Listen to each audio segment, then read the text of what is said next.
ఏపీలో రాజకీయాలు కొత్త రూపాన్ని సంతరించుకుంటున్నాయి. రాజకీయ పక్షాలు అన్నవి ప్రత్యర్థులుగా కంటే కూడా శత్రువులుగా మారిపోయాయి. ఒకరి పొడ మరొకరికి గిట్టడం లేదు. అంతేకాదు ఒకరిని మరొకరు కఠినంగానే నిందించుకుంటున్నారు. రాజకీయ విమర్శలు కూడా హద్దులు దాటేశాయి. మీరు పలానా అంటే మీరు పలానా అని డైరెక్ట్ గానే హాట్ కామెంట్స్ చేసుకుంటున్నారు. వైసీపీ అధినాయకులకు రాజకీయ ముసుగులో కరుడుగట్టిన నేరస్తులు వస్తున్నారని చంద్రబాబు సహా కీలక నేతలు విమర్శిస్తున్నారు. క్రిమినల్ పాలిటిక్స్ అని బాబు పదే పదే అంటున్నారు. ఇలాంటి వారితోన నా రాజకీయమని ఆయన ఆవేదన వ్యక్తం చేస్తున్నారు. తన రాజకీయ జీవితంలో ఎంతో మందిని చూశానని, వారితో రాజకీయ సమరం సాగించాను అని, కానీ జగన్ వంటి వారిని ఇప్పటిదాకా చూడలేదని బాబు ఒకటికి 10 సార్లు చెబుతున్నారు. ఆయన వ్యవహారం తనకు అర్థం కాదు, అది పద్ధతి కాదు అని ఘాటు విమర్శలు చేస్తున్నారు. ఇదిలా ఉంటే వైసీపీ అధినేత జగన్ సైతం టీడీపీని, కూటమి నేతలను ఆర్గనైజ్ క్రైమ్ అని హాట్ కామెంట్స్ చేస్తున్నారు. ఆయన మీడియా మీటింగ్ ని తాజాగా పెట్టి ఇవే ఆరోపణలు చేశారు. అంతా ఒక పద్ధతి ప్రకారం విష ప్రచారం చేస్తూ మేకను సైతం కుక్క అని నమ్మించే ప్రయత్నం చేస్తున్నారని మండిపడ్డారు.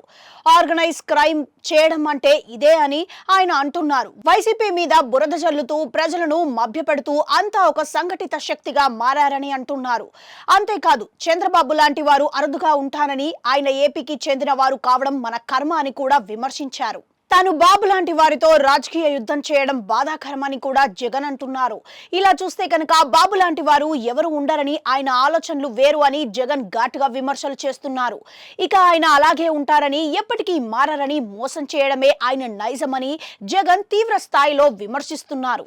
అదేవిధంగా ఆయనతో తనకు రాజకీయ సమరం ఏంటని వాపోతున్నారు. మరి చంద్రబాబు కూడా అవే మాటలు అంటున్నారు.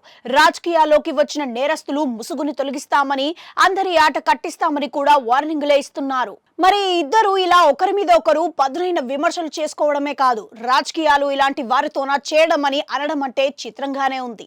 ఈ ఇద్దరిని చూస్తున్న ప్రజలు కానీ, మేధావులు కానీ, రాజకీయ విశ్లేషకులు కానీ రాజకీయం హద్దులు దాటితే ఇలాగే ఉంటుందని అంటున్నారు. ప్రజల కోణంలో చేసే రాజకీయంలో పోటీదారులే ఉంటారని, కానీ ఇప్పుడు ప్రత్యర్థుల స్థాయిని మించిపోయి పొలిటికల్ గా ఒకరిని ఒకరు ఎలిమినేట్ చేసుకోవాలని పడుతున్న ఆరాటం నుంచే ఇవన్నీ వస్తున్నాయని అంటున్నారు. మరి ఇది ఇక్కడితో ఆగుతుందా అంటే జవాబు అందరికీ తెలిసిందే.